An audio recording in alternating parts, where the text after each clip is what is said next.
Yo, yo, yo, yo, yo, what is going on, CoD Familia? It is your boy BN, aka Mr. Kingdom Builder, and in today's video we are going to be looking at some recently posted visuals for the upcoming V1.0.28. So this is kind of a first look at some images that they just published on the notice board in-game inside your city.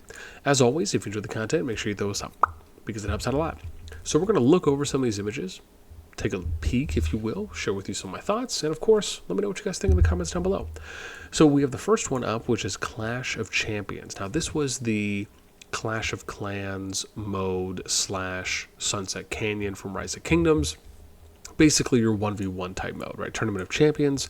It looks like it's going to end up being posted where the Dragon Trail and Roots of War is. And also, as a note, content in development final version may differ. But hopefully we don't get any things that are kind of visually posted like last time that ended up causing, let's just say, a scare and maybe not the best reaction from those that were expecting something different. Then we get only the bravest will emerge victorious. Now, what would have been cool is if they showed us some kind of staging area, and I'm going to say the same thing about this that I said last time, is that it's most likely going to be kind of instance-based, where it's not going to be real time, right? It's probably going to be you going up against a preset defense or preset march loadouts that your opponents place and set up, and then you're going to be the one able to control all of your units. And this is one of those things that I really hope that they either try to work on or just flat out come out with something that is real time, a matchmaking type system that you can queue up for, and you can pair up against people from any kingdom across the entire game, and it factors in based on your rating. It can factor in based on your tier of troops, your VIP level, how much research tech you have done, your artifacts, war pets, etc. This is something that I would love for them to be able to do in real time, even if it was something that they just opened up on weekends, right? Even if you just opened it up for Friday, Saturday, Sunday, and people can participate in this, or you just leave it open at all times. I just think that it would be something that really could kind of take the genre and CoD to the next level compared to other kingdom builders, because I don't think anyone really has a real-time like feature, at least one that I'm privy to. Next one is we have new events, Alliance Mobilization. Now, this was the one in the patch notes where it talked about you being able to complete kind of side missions, quests within the Alliance, and then you can accumulate points and either use those points or currency for rewards or get paid out depending on where you placed. And you can see here, right, it says complete mobilization quests and bring glory to your alliance. Now, in here, you could see you have an alliance score, number of participants, and your alliance ranking. So it looks like maybe it lasts about 2 weeks, again, if this is accurate. And you can see that there's a number of different quests or tasks, objectives that you can click on, and they'll grant a certain amount of points or currency, and then you will complete that, right? So I would imagine something like Peacekeeper is probably like, okay, I need to go kill 50 Darklings or something like that. War Footing, maybe I need to go accumulate 10,000 merits or 100,000 merits, whatever it may be. Every minute counts. Maybe I have to use 1,000 minutes of speed ups or something like that. And then obviously you'll accumulate. Now, what would be cool, so there's kind of two things here, right? It looks like you have a rankings here, so you're probably going to get some kind of rewards based on you placing in within a top set. And then you also have a certain number of attempts. If this is going to be accurate, it looks like you have 10 attempts to complete these within a period of time. So does that mean people are going to be trying to kind of complete the ones that give you the most points if you're going to be able to do that? Because it looks like that'll also factor it looks like you're going to have a separate kind of alliance gift type level. So when you hit one, maybe everyone in the alliance gets it, or everyone that's participated gets it. And then as you work your way up in higher levels, you accumulate more rewards. Let's get to Pet Party. This one is in the patch notes where they talked about for a period of time, you're going to be able to manually search for any pet that you can, instead of how you operate it now, where you have to go and search for them, right? It's a little bit more manual. Whereas this, you can just summon the exact pet that you want, and it shows up right there, making it, I would imagine, easier to farm and capture. So it looks like you're going to get 5 free attempts and This event, who knows how long this is going to last. Obviously, this is going from 7/26/24 to the end of the year. I somewhat doubt it's going to last this long. I believe they kind of alluded to it will be temporary, so maybe it's a week, 2 weeks, give or take. I don't know if I could see this event lasting just a couple days if you're only getting 5 free attempts. Will you be able to purchase additional attempts with this? Maybe, given that there's some scrolls up here, does that maybe indicate that or indicate something different? Right, so will this maybe be kind of a paid-ish event or have some kind of pay element to it? I mean, wouldn't put it past because, that has been somewhat of a trend in other events as well. Let's go to Arms Exchange. So this is the event where you're able to retrain troops up to Tier 3.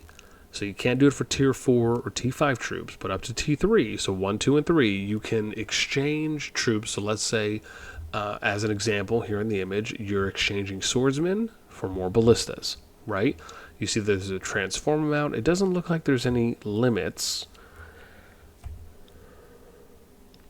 Excuse me, at least that we can see so far. It just is indicating a pure transform amount. I would imagine that it's level to level, right? So if you're going to transform, as they say, or convert, it has to be the same tier level. So you can't, at least based on how this looks, unless maybe there's additional ways to do it. But if you can see they're on the level 3, so they're on T3 troops, it's not as though there is an option to go level down to level 2. Maybe there is to go up, but it feels like this is going to be more of you click on T1, you can only convert troops to a different type of the same tier level. So you can't take T1 troops of swordsmen and convert them to Tier 3 ballistas, right?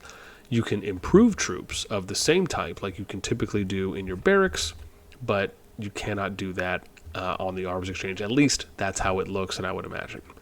But is it nice that you can do that to T3? I wonder if maybe they'll eventually add in Tier 4 and T5. It's just, I guess when I think about it objectively, is there really any downside to, especially if you're someone like free to play, low spend, and you've just been training all of the troops nonstop, but you really are focusing on more of one type than the other? Part of me feels like that would actually allow free to play and low spend to go out there and fight more, because if they're building more of an archer or a mage or maybe a flying type of build, right, wouldn't they, or maybe even cav, right, would free to play low spend they obviously would be able to fill out all of their marches most likely at that point, and probably be able to cycle maybe once or twice because they're able to convert all their troops to the same type. So to me, I feel like this, if they add on being able to do it for Tier 4 and Tier 5, it could be a big help to those players. And obviously, if you're someone who kind of falls in that mid-high spend, part of me just feels like it's not really going to matter. It's not going to be so impactful, so to speak. I mean, maybe if people are trying just to convert because they need to train a lot more infantry, I guess that could be one thing. But part of me still feels like if you're looking at the overall impact, it could help more players, which is really what we're talking about. More people get in on fights, engage in fights, and in PvP from that free-to-play and low-spend pool. Would love to hear your guys' thoughts on that one. Okay, then we get to, what do we have here? New artifacts. So we have new legendary artifacts, Deathless Vines and Mad Goblin's Boon, that are going to be available in 1.0.28. And Deathless Vines is infantry PvP control, so that's nice. Looks like infantry are going to be getting some nice help there. The Mad Goblin's Boon is interesting because someone showed me a screenshot that this was identified as an all-rounder type of artifact, and I'd have to go back and look at the patch notes to confirm. But I think there was a screenshot that was going around in the COD memes, and then it turns out that it actually is a gathering artifact. I guess I don't think anyone's mad about it, but I mean, at least mad about the gathering portion. I think people are probably a little upset because it was said it was one thing and then it turned out to be another. Of course, maybe that could just be, a typo at that point.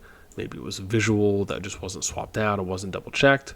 Would be curious if they even addressed that. I mean, I think it would be nice if they just came out and said, oh yeah, unfortunately we had accidentally put the wrong graphic. We do apologize about that, but this artifact was initially designed to be to have gathering attributes. Like that would almost be nice, right? If they came out and said something like that. Then we get to the last one here, which is the token exchange store. So for here, this is the one I'm sure probably a lot of people are excited about, which is being able to exchange spare hero tokens for items. So you can see it looks like they have the scrap section selected, and then we have the exchange, which is probably where, now it would have been cool if they showed off both, but I mean, I get it, listen, it's just a preview.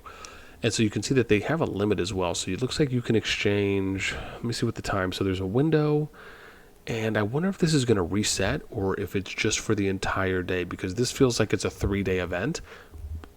And you can exchange, oh, I'm sorry, maybe it's on exchange here.